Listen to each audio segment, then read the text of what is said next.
नमस्कार दोस्तों, मेरे यूट्यूब चैनल पे आप सबका बहुत बहुत स्वागत है। तो जैसे आप सबको महालक्ष्मी व्रत का पूजा की विधि कैसे है, कलश की स्थापना कैसे करनी है, सारी चीज़ें मैंने आप सबको तो बता दी है। लेकिन अब आपको चौकी कब उठानी है, उद्यापन कैसे करना है, ये बता रही हूँ। तो महालक्ष्मी व्रत का जिस दिन आपको उद्यापन करना है वैसे ही पूजन करना है, जैसे आपने प्रत्येक दिन 16 दिनों तक किया है वैसे ही आपको प्रत्येक दिन पूजा करनी है। सुबह के वक्त भी पूजा कर सकते हो, शाम के वक्त। चौकी आपको वो एक जब भी आपने पूजा की चौकी बैठाइए तो चौकी ऐसी जगह पे बैठाना है जहाँ पर डिस्टर्बेंस ना हो, जहाँ पर 16 दिनों तक आपकी चौकी स्थापित रहे। कई लोग 16 दिनों तक पूरा उपवास रखते हैं और कई लोग, देखिए आपकी क्षमता के ऊपर है कि आप 16 दिन उपवास रख सकते हैं कि नहीं। अगर आप 16 दिन उपवास नहीं रख सकते तो एक दिन आप पूजा कर सकते हो जिस दिन महालक्ष्मी व्रत प्रारंभ होता है। दूसरे दिन आप कर सकते हो जब पूर्णिमा आती है। तीसरे दिन आप कर सकते हो अर्थात 6 अक्टूबर के दिन कर रहे हो, अंत दिन जिस दिन गजलक्ष्मी की पूजा की जाती है, जो कि श्राद्ध के जब प्रारंभ हो जाता है तब वो पूजा होती है। एक ऐसा व्रत वही है महालक्ष्मी व्रत जो कि श्राद्ध पक्ष में पड़ता है। ऐसे कोई भी व्रत या उद्यापन कुछ भी श्राद्ध पक्ष में नहीं होता है। तो आपको उस दिन उद्यापन करना है। कैसे करना है, तो उद्यापन जिस तरह से आपने पूजा किया है उसी तरह से आप शाम के वक्त जल्दी पूजा करने बैठ जाए। जहाँ पर भी आपको अपनी चौकी बैठाई है वहाँ पर उद्यापन करने के लिए सबसे पहले आप जल्दी मतलब पूजा कर लीजिए, क्योंकि उद्यापन करने में थोड़ा सा वक्त लग जाता है, थोड़ा समय तो लग ही जाता है किसी चीज़ के भी हम उद्यापन करते हैं। तो अब आपको क्या करना है, उद्यापन करने के लिए आपकी सामर्थ्यता के ऊपर है। देखिए मैं आपको विधि बता रही हूँ, आपकी सामर्थ्यता जितनी हो उतना आप कर सकते हो। इस दिन क्या किया जाता है, एक जोड़ी आपने देखिए श्रृंगार की सामग्री जब आपने पूजा की थी उस दिन आपने चढ़ाई थी। आपके संभव था तो आपने साड़ी भी चढ़ाई और 16 श्रृंगार की सामग्री चढ़ाई, सब कुछ चढ़ाया। लेकिन अगर आपके सामर्थ्यता नहीं थी तो आपने केवल चूड़ी बिंदी ये सारी सामग्री चढ़ा दी, साड़ी नहीं चढ़ाई, ब्लाउज की पीस या चुनरी चढ़ा सकते हो, कुछ भी जो आपके पास है। उस दिन भी आप विधिवत सारा पूजन कर लीजिए। एक श्रृंगार की सामग्री आपने उस दिन चढ़ा दी। हो सके तो यथासंभव हो सके तो 16 जोड़ी आपको ब्राह्मण ब्राह्मणी खिलानी चाहिए। अर्थात 16 जोड़ी जो भी ब्राह्मण मतलब पंडित होते हैं ना, पंडित पंडितानी दोनों को खिलाया जाता है, जोड़ी में खिलाया जाता है। मतलब पति पत्नी दोनों को बुला करके 16 जोड़ी खिलाना, मतलब आपको 16 होने चाहिए टोटल। पति पत्नी मिला करके एक माने जाएंगे और दोनों को मिला करके 16 दूनी 32 लोग मतलब आपको खिलाना। अगर आपके पास सामर्थ्यता है, संभव है, तो 16 जोड़ी आप पति पत्नी को बुलाइए, पंडित पंडितानी को बुलाइए, उन्हें खिलाइए, उन्हें यथासंभव दक्षिणा दीजिए। और श्रृंगार की सामग्री 16-16 देनी चाहिए। हो सके तो साड़ी भी दीजिए, चूड़ी बिंदी सब दीजिए। लेकिन देखिए ये सब मैं आपको बता रही हूँ, पहले ही मैंने बोला ये आपके सामर्थ्यता के ऊपर है। अगर आपके पास श्रद्धा है, क्षमता है, श्रद्धा तो देखिए सबके पास होती है, लेकिन क्षमता होनी चाहिए। हमारे पास इतनी सामर्थ्यता है कि नहीं, हमारे पैसे की भी हमको देखना है कि हमको ज़्यादा खर्चा भी ना है, हमारे बजट में कोई भी काम हो जाए। क्योंकि हम व्रत पूजा इसलिए नहीं रखते कि हम घर में बिल्कुल क्लेश आए, क्योंकि जब भी हम महालक्ष्मी का व्रत रख रहे हैं तो इस बात का विशेष ध्यान देना है कि 16 दिनों तक हमें कोई भी ऐसा काम नहीं करना कि घर में हमारे क्लेश आएगी तो माता लक्ष्मी का आपने भले चौकी बैठाए, भले उनका अच्छे से पूजन कर रहे हो, लेकिन वो आपके घर पे बिल्कुल भी नहीं रहेंगी। इन 16 दिनों तक आपको अपने आप में बहुत ही संयम रखना है। कुछ भी मांस मदिरा का सेवन नहीं करना, घर में कोई भी ना, आपके साथ साथ घर में भी कोई ना खाए, और साथ ही साथ सात्विक भोजन करें। ध्यान रखें घर के सारे व्यक्ति भी सात्विक भोजन करें। और आपको वैसे हो सके तो फलाहार करना चाहिए 16 दिनों तक। लेकिन ये भी देखिए आप की क्षमता के ऊपर है कि कई लोग बीमार रहते हैं, कई लोग 16 दिनों तक फलाहार नहीं ग्रहण कर सकते, तो आप क्या कर सकते हो, बिना नमक वाला भी भोजन ग्रहण कर सकते हो। या फिर आप शाम के वक्त फिर भी वो भी नहीं रख सकते हो तो एक बार आप फलाहार ग्रहण कर लीजिए, दूसरे बार आप शाम के वक्त आप सेंधा नमक का कोई भी चीज़ बना के, जैसे आप दुर्गा जी का पाठ करते हो, दुर्गा जी का जब व्रत रखते हो 10 दिनों तक, 9 दिनों तक, नवरात्रि का जैसे व्रत रखते हो तो उसका जो भी भोजन ग्रहण करते हो, जैसे खिचड़ी खा सकते हो आप, सत्तू जो आता है उसका कुछ भी बना करके खा सकते हो। उसके साथ साथ जो कौड़ी का आटा आता है उसका कुछ भी मीठा बना सकते हो, हलवा बना के खा सकते हो, और उसकी खिचड़ी भी बना करके खा सकते हो। तो इस तरह से आप खा सकते हो, ठीक है।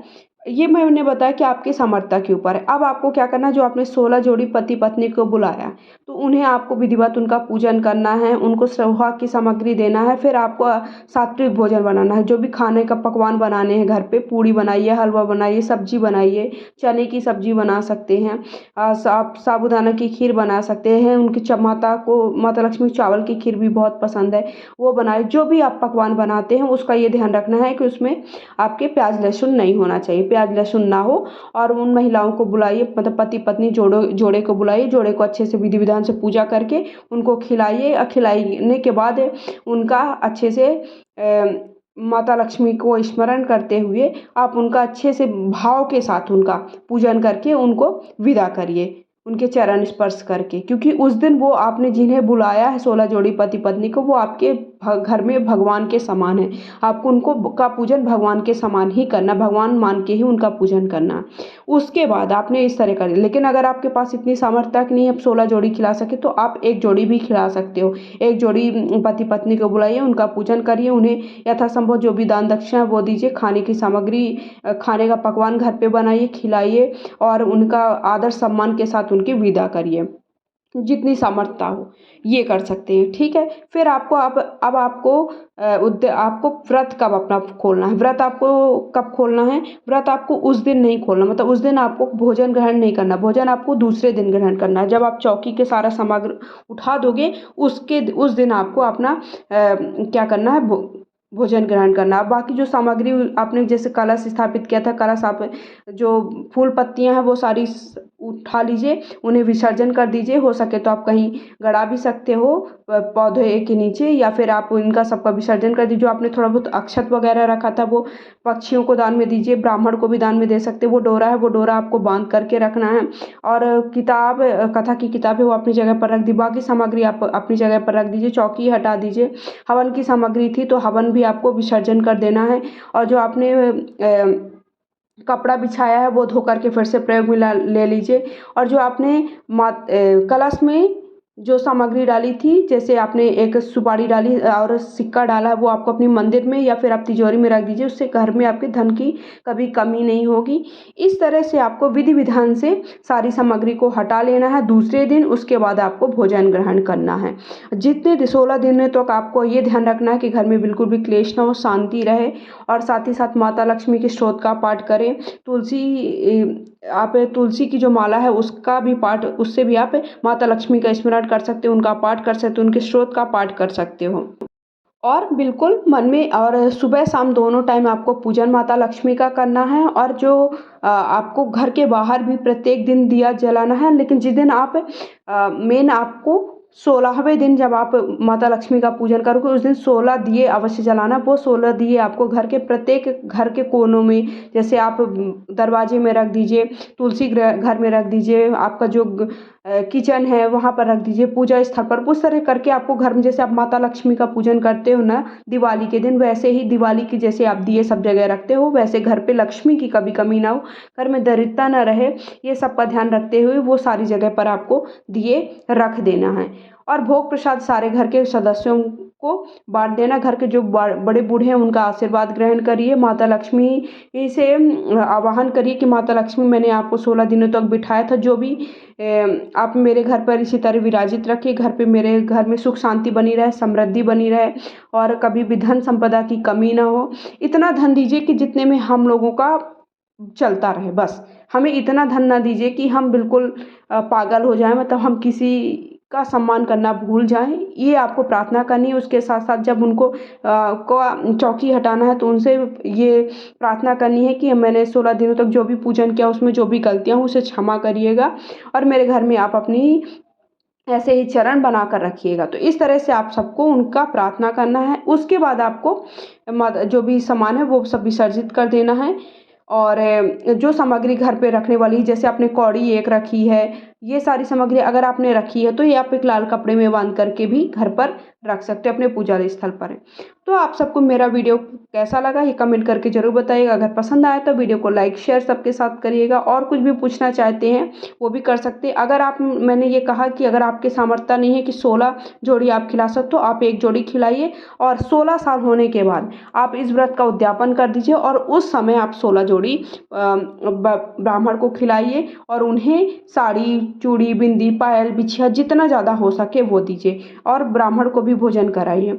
तो आप अभी अगर इस साल आप नहीं कर पा रहे हो 16 जोड़ी का, तो 1 जोड़ी आप पति पत्नी को खिलाइए, ब्राह्मण को खिलाइए, किसी ब्राह्मण ब्राह्मणी को खिलाइए, और उनका यथासंभव जो भी आपको दान दक्षिणा वगैरह दे दीजिए, और अपने व्रत को खोल दीजिए 16वें दिन। और अगले दिन अगर आपको 15 दिन तक व्रत रख रहे हैं तो 16वें दिन आपको व्रत का पारण करना है, और अगर आपने 16 दिन रखा है तो 17वें दिन आपको दूसरे दिन व्रत का पारण करना। जो आपने 1 लोटे में जल रखा था वो चंद्रदेव को अर्घ दे दीजिए, या फिर तारागणों को अर्घ दे दीजिए। तो इस तरह से आपको विधि विधान से चौकी हटानी है और महालक्ष्मी व्रत का उद्यापन करना है।